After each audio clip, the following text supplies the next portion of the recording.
Welcome to episode 77 of Tales from the Hangman's Record. My name is Steve Fielding. All the stories are taken from my 3-volume series of books, The Hangman's Record, covering every execution in Great Britain and Ireland between 1868 and 1964. Copies of these and many of my other titles can be obtained through my website, stevefielding.com. If you enjoy the video, can you please subscribe to the channel, and if you can spare a pound or two to help it continue to grow by clicking the thanks button on the YouTube video or with the link paypal.me/thehangmansrecord, that will be greatly appreciated. And as always, use the comments below for your thoughts on the case, whether justice was seen to be done, and suggestions for future episodes in this series.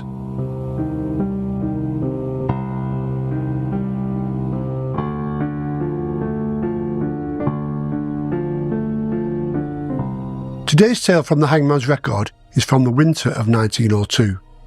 It was a year that saw the first movie theatre open in Los Angeles, tenor Enrico Caruso records the first million-selling recording, and the births of film director Lenny Riefenstahl, composer Richard Rodgers, aviator Charles Lindbergh, and actress Dame Flora Robson. 1902 also saw the first youth detention centre opened in Borstal, Kent, the first telephone exchange opened in London, the end of the Second Boer War, and the death of imperialist Cecil Rhodes. It was still a time with a strong class divide of haves and have-nots, with the gap between them large. No benefit system was in place and poverty rife, with many folk forced into a life of crime to survive and put food on the table. Today's tale from the Hangman's Record features another who had lived a life of crime, but in his case it was for personal gain and not survival. Greed, the second of the 7 deadly sins, has seen many go to the gallows, and the killer in our story today is one who, having succeeded with his horrific deed once, tried to repeat it, only to find that he wasn't so fortunate second time around and paid the ultimate penalty.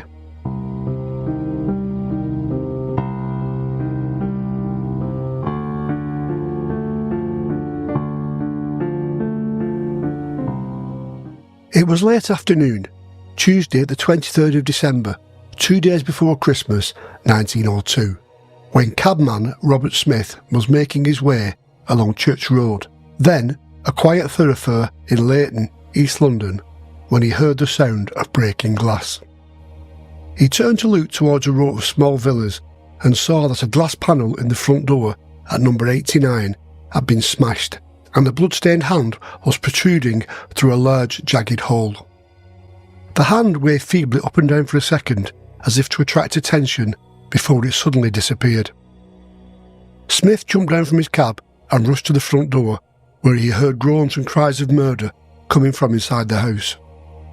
Thrusting his hand through the broken panel, he pulled the latch and managed to open the door. Lying on the floor in the narrow hall was an elderly man, his head battered and bleeding. The injured man managed to point upstairs before lapsing into unconsciousness. Smith went back out into the street, shouting for assistance, and neighbours and passers-by soon came running. Also arriving at the house was P.C. Matthews, just in time to see a man scampering through the back garden. He seized him as he was about to leap over a hedge. Someone attended to the stricken man until a doctor arrived and arranged for him to be taken to West Ham Hospital, while the constable escorted the prisoner to Leighton Police Station. A message was immediately sent from Leighton to Detective Inspector Henry Collins at J Division, Bethnal Green. "This looks like an attempted murder," Collins said after reading the message, and called to Detective Percy Savage, "Get on it as quickly as possible and take Sergeant Burgess with you." The police had no motor cars in 1902, and officers below the rank of superintendent, no matter how urgent their business, had either to walk or travel to investigations in hansom cabs, horse-drawn buses or tram cars. The 2 detectives arrived at Leighton Police Station and viewed the prisoner, who said his name was Edgar Edwards, in the charge room. 44-year-old Edwards was tall, powerfully built with dark hair and a thick moustache, and spoke in a quiet and well-controlled voice. Savage could not make out whether he was smiling or leering contemptuously at him as he watched and tried to analyse his character. P.C. Matthews related the facts as they were known to the 2 detectives. He said that the injured man was John Garland and claimed Edwards had struck him on the head with a sash weight, which had been wrapped in white paper and tied round with red tape. The sash weight had been found in the house. In his defence, Edwards claimed that during an argument about a recent boxing match, Garland had become violent, and Edwards had struck him in self-defence, causing him to fall and injure his head on the stairs. The seasoned detectives thought it strange that a man of Edwards' size and strength should need a deadly weapon against a man much older. Also, Edwards did not seem to have a scratch on him, while his victim was lying unconscious in hospital with serious head injuries. Under questioning, Edwards said that he'd occupied the house at 89 Church Road for 2 or 3 weeks, and that Garland had called upon him on business. "I don't want my family mixed up in a trumpery affair of this kind," he claimed as an excuse for his reticence. Edwards was searched, and in his pocket was a business card bearing the name William John Darby, grocer, 22 Wyndham Road, Camberwell. They also found a number of pawn tickets which related to articles of jewellery pledged in the name of Darby. Detective Sergeant Savage asked him if his real name was Darby. "My name is Edwards," he replied calmly. "Darby is the name of a friend for whom I was taking a business." The two detectives were convinced that there was evidently a mystery somewhere that needed solving, but as to what that was, they had yet to find out. Leaving the station, the detectives returned to the house in Church Road.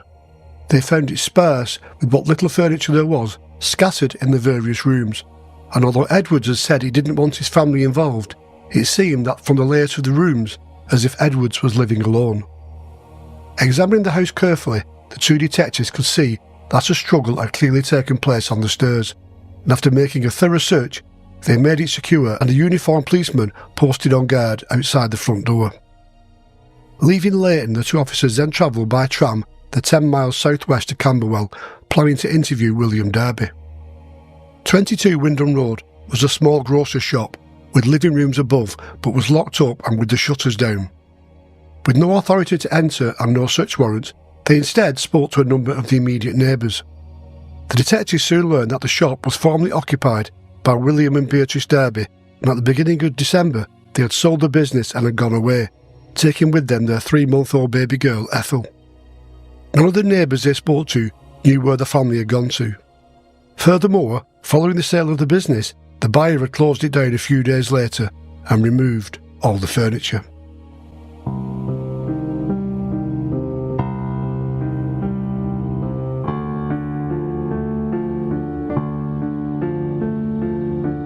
Returning to the station, the detectives pondered their findings. They quickly had a list of questions that needed to be answered. Who was Darby? Where was he? Why did he sell his business? What had become of his wife and child? And why did the purchaser of the business clear out a few days after he had taken over the premises? Satisfied that there was a case to be investigated, they made further inquiries. They soon learned Beatrice Darby had a sister, Elizabeth Baldwin, living across the city in Catford. Savage sent a constable round asking her to see him at Leighton Police Station. He found her a shrewd, intelligent woman who already had her own suspicions that something was amiss. "I am certain something dreadful has happened," she told them. "Towards the end of November, I had a letter from my sister asking me to go over to Camberwell to see the baby. She said that on Wednesday the 3rd of December, she had called at 22 Wyndham Road and was shocked to find a man she described as a hunchback serving behind the counter. He told her that Mr. and Mrs. Darby had left 2 days before, after selling the business and the contents to his employer, a man named Edgar Edwards. She told the detective she couldn't believe it and was still questioning this when Edwards himself came in. He had seemed a pleasant, affable man and assured her that the Darbys had gone away with their child and were staying with friends, but he did not know where. She had returned home confused and worried about their safety, hoping she was wrong and that she'd hear from them again soon. "It's terribly strange. I cannot understand my sister going away with her husband and baby without telling me anything about it. Why should she have written asking me to call if they intended to leave the place so soon?" The detectives, sharing their misgivings, invited Elizabeth Baldwin to accompany them to the house in Church Road. As soon as they entered the front room, she immediately exclaimed, "This is my sister's furniture." They went from room to room, with Mrs. Baldwin simply noting, "All of this is my sister's." In the cupboard upstairs, Savage showed her a woman's coat and hat. This caused her to break down into a flood of tears. They belonged to my sister. She would have taken them with her if she had gone away. She paused and looked at the two detectives with a haunted expression. With tears running down her face, she whispered, "They've been murdered." Then, peering out of the window that overlooked the garden, she turned to Detective Sergeant Savage. "That's where their bodies are," she murmured. "I feel certain of it." Back at Bethnal Green Police Station, the two sergeants reported their findings to Detective Inspector Collins. He agreed that the obvious thing was to dig up the garden. "If you find nothing, no harm will be done," said the inspector. Savage had noticed that the small garden had recently been dug up, but the ground was level and looked as though it had been left in the rough for the winter. A number of policemen were brought in to do the digging, and for an hour or two they toiled on the cold winter afternoon. Then they made a horrific discovery. At the rear of the garden, near a corrugated iron fence, they unearthed at the depth of nearly 5 feet 6 Hessian sacks, containing the mutilated, dismembered and beheaded remains of a man, woman and child. A bundle of clothes was also dug up, and the child's body had a handkerchief knotted around its neck. The disappearance of William Darby and his family had been solved. Detectives returned to the shop in Windham Road and, obtaining the key from the agent, entered by the front door. The whole place had been cleared of stock and furniture, and visible on the bare walls of one of the bedrooms upstairs and on the landing were bloodstains. Lying on the floor was another sash weight. Taken away for examination, on it was found a single hair, later identified as being torn from William Darby's head. He seemed certain that the Darbys had been murdered here and their bodies taken away and buried in the garden at Leighton. Edwards, who had been held on a charge of wounding John Garland, was now charged with the murder of the Darby family. "My dear sir," he replied in his most unctuous tones, "I know nothing about it."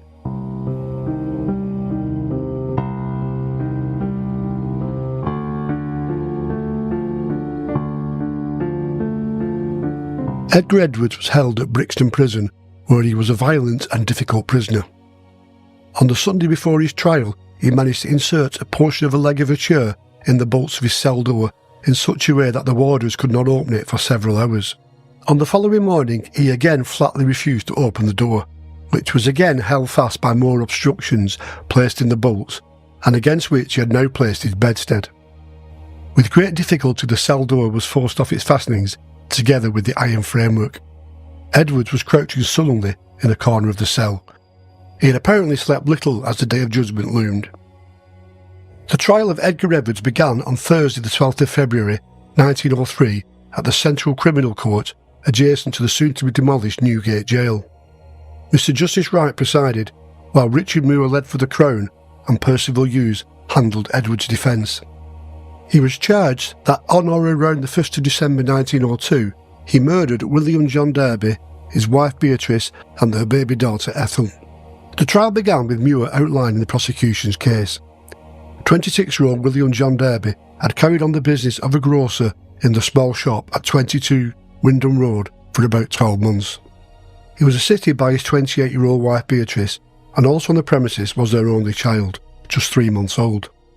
The business wasn't a success, and so Darby advertised it for sale, fixing a purchase price of £50. Edwards negotiated to purchase, and on the 28th of November he called on a friend, James Goodwin, a hunchback, who lived at Wandsworth, a short distance from Windham Road. He told the Goodwins that he was going to do them a favour and let them manage the shop he had just bought. Then Edwards asked the hunchback to purchase a sash weight for the shop, telling him he wanted it for opening and closing the door. Edwards slept at the Goodwins' house on the 30th of November and left after breakfast on the following morning. He had no money in his pocket and asked Goodwin to pawn an umbrella for him for 1 shilling and 6pence. He put this money and the sash weight in his pocket and left for Windham Road, after arranging for the Goodwins to meet him there at noon. At 8:15 on that morning, William Darby was seen in the shop by the baker who delivered the bread. He was again seen at 11 o'clock by Mrs Whittingham, who had a conversation with him and left him in his usual health and spirits. That was the last time he was seen alive. It was alleged that Edwards had committed the murder between 11 and 12 o'clock. Edwards had gone to the shop, taking with him the sash weight, wrapped in paper and tied with red tape to make it look like a legal document or a deed of transfer. He and Darby had then gone upstairs to discuss the settlement, and during the conversation, Edwards, who must have been standing behind, had struck him on the head with the sash weight, killing him instantly. It was assumed his wife was then murdered in a similar manner. The bloodstains told this story. Having killed the husband and wife, Edwards had then strangled the baby. Having reopened the shop to relay any suspicions the neighbours might have about the sudden disappearance of the Darbys, Edwards then proceeded to provide himself with some ready cash. He pawned Darby's gold watch and chain, giving the Goodwins 30 shillings, and even redeemed the umbrella he had pawned that same morning. Muir then described how Edwards then had disposed of the bodies, which he had placed in a bedroom, the door of which he kept locked. 2 days after the murder, Edwards was accepted as a tenant of the house at 89 Church Road in Leighton. He presented 2 forged references, one of them with the name of William John Darby. His object in taking this house was threefold, Muir said. He needed a secret burial ground for the bodies, a repository for Darby's furniture, and a place for murdering his next intended victim. Edwards began removing the furniture on Friday the 5th of December, and by the evening of the 10th, everything had been taken away. He had paid the Goodwins to help him remove the furniture, but Edwards alone had taken the sacks containing the human remains. It was believed he had dissected the bodies upstairs above the shop where there were traces of blood found. On the following day, a neighbour saw him digging a hole in the garden at Leighton. She told detectives it was so deep she could only see the top of his head. On the following day she saw that the hole had been filled in and the ground made level. Richard Muir then turned to the attack on John Garland. He said that having obliterated, as he thought, all traces of his crime, Edwards now started on another. John Garland was a grocer in business at Victoria Park and had advertised his shop for sale. Edwards had called upon him with a view to purchasing it. The two had arranged to meet at Edwards' house on Church Road for the purpose of completing the negotiations. Edwards had again bought a sash weight, and again he wrapped it in a paper and red tape. When Garland called at the house on December the 23rd, the two men went upstairs, and after some discussion, they left to go downstairs. No sooner had they stepped on the landing than Edwards struck Garland several blows on the head with the sash weight. Once he had recovered in hospital, Garland, whose recovery was solely due to the fact he had an abnormally thick skull bone, was able to tell detectives of the struggle he had had with Edwards and the way he had been able to summon assistance. In custody, Edwards' fingerprints were taken. Although fingerprints were still something of a novelty and wouldn't play a prominent role in a murder trial for another 2 years, they were regularly taken and filed and had been successful recently in proving the guilt of a thief who was currently serving a prison term.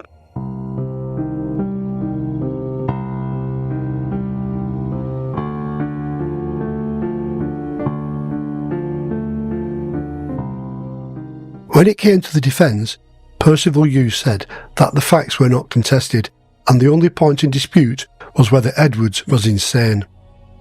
Hughes tried to support the theory of insanity.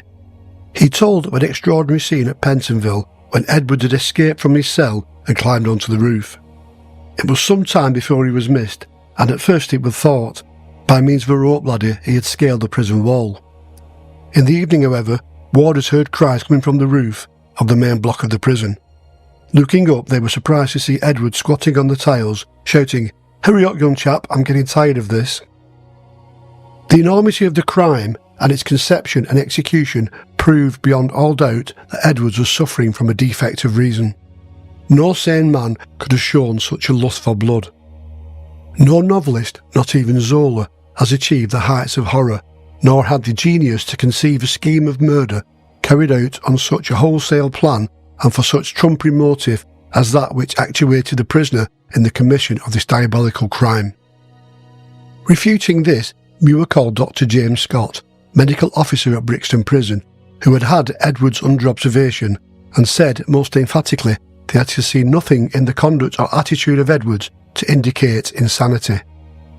With the evidence concluded, Mr. Justice Wright asked the jury to retire to consider their verdict. They retired at 5 minutes to 12 and returned at 25 minutes past. A warder stood either side of him and two behind, immediately at the back. Edwards, displaying perceptible emotion, was returned to the front of the dock. "How do you find the prisoner?" the clerk asked. "Guilty," said the foreman. Edwards moistened his lips and remarked, "Simply rot." "Have you anything to say why sentence of death should not be passed?" demanded the clerk.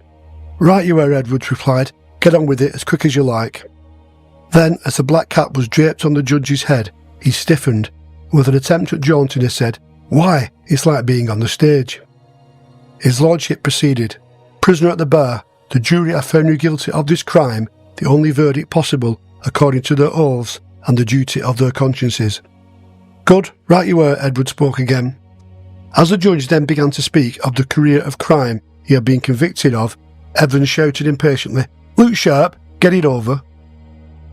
His lordship continued, "It now only remains for me to pass sentence upon you in accordance with the law." "Go on, set him alight, governor," Edward laughed as he was sentenced to be hanged. "Aha, what a farce," Edward shouted as half a dozen warders closed around him and hushed him from the dock. As the prisoner was taken to the cells below, pending transfer to Wandsworth prison, the court heard that Edwards had been first sentenced in August 1888 for stealing watches. Under his real name of Edward Owen, he had served 18 months hard labour. In July 1890, he had been sentenced at Middlesex to 7 years penal servitude in the name of Edwin Smith on several charges of burglary and receiving stolen property.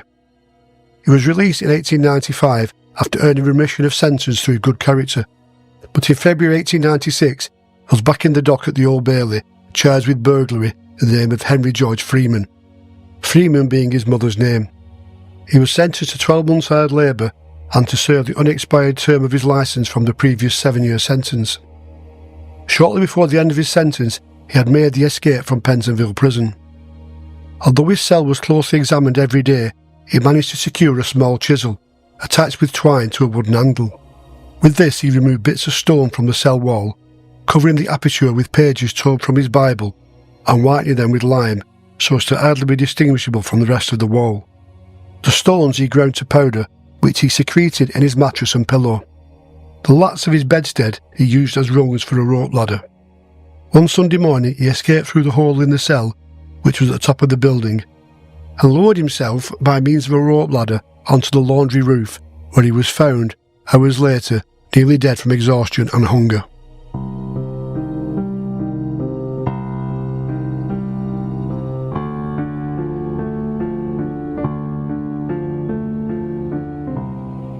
Edgar Edwards was taken to the condemned cell at Wandsworth, and hangmen William Billington and Henry Pierpont engaged. Although his behaviour at Brixton was such that the governor at Wandsworth posted 3 warders outside the condemned cell, besides the 2 that sat with him constantly, Edwards gave no trouble. On Monday the 2nd of March he was granted a farewell visit with his brother. Edwards stood at the barred entrance to his cell. Beside him were 2 warders, and 2 others mounted guard outside the cell, and the brothers were forbidden to shake hands or approach. This was a new ruling, as a prisoner recently convicted at the Old Bailey had managed to shoot himself in the cell, having been passed a revolver by a member of his family following a visit in the cells. Erect and seemingly indifferent to his fate, Edward stood behind the bars in a convict suit. The laces of his boots had been removed, and his clothes were devoid of pockets, but he wore his glasses. Edward solemnly assured his brother that I had nothing to do with the removal or burial of the bodies. "I did assault Garland, it is true, but that was only in self-defence. He got nasty and showed fight." "Have you told Mother about my conviction?" he asked. The mother was a woman of 80 years, and like the rest of the family, a person of eminent respectability. "She has not been permitted to know anything," the brother said, "and you will die without her hearing about it." Edwards also requested that his personal property was sold to Madame Tussaud's, as they would pay the most for the money that was to go to his 14-year-old son. On the following morning, Edgar Edwards woke early and dressed in his own clothes for the last time. He was served a hearty breakfast that he barely touched, but although he appeared pale and drawn, he maintained his composure and paid attention to the minister, who was speaking to him when the cell door was silently opened and the execution began. The hangman strapped his wrists and a procession was formed on the stroke of 9 o'clock. The scaffold was in a shed in the prison grounds, some 50 yards away from the condemned cell. Edwards walked without faltering, telling the hangman he had been looking forward to it.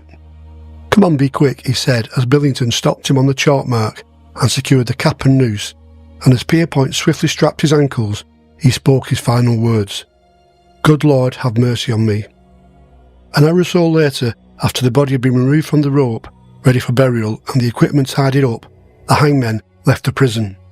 A few members of the public still loitered at the gate, and as the men made their way from the prison, Sarah Summers, the mother of his son, clad in full mourning black, approached. "Is he dead?" she whispered, and when Pierpont told her he was, she walked away crying, "Oh my God." Later that morning, the wax figure of Edgar Edwards became the latest addition in Madame Tussauds' Chamber of Horrors.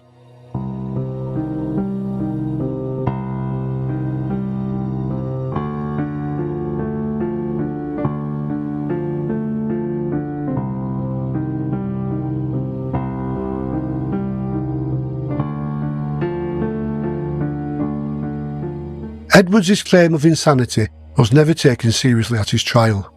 The fact he had gone to such lengths to commit the triple murder and then cover his tracks showed that he was clearly a callous and evil killer and not a madman in the legal sense. Wiping out an entire family, then disposing of their assets, took a great deal of cunning and careful planning, which told against him at his trial. And perhaps had he been content to stop with just this one series of murders, he may well have got undetected and unpunished for what is surely one of the most horrific crimes of the 20th century. You'll be watching another episode of Tales from the Hangman's Record. Until the next time, thank you and goodbye.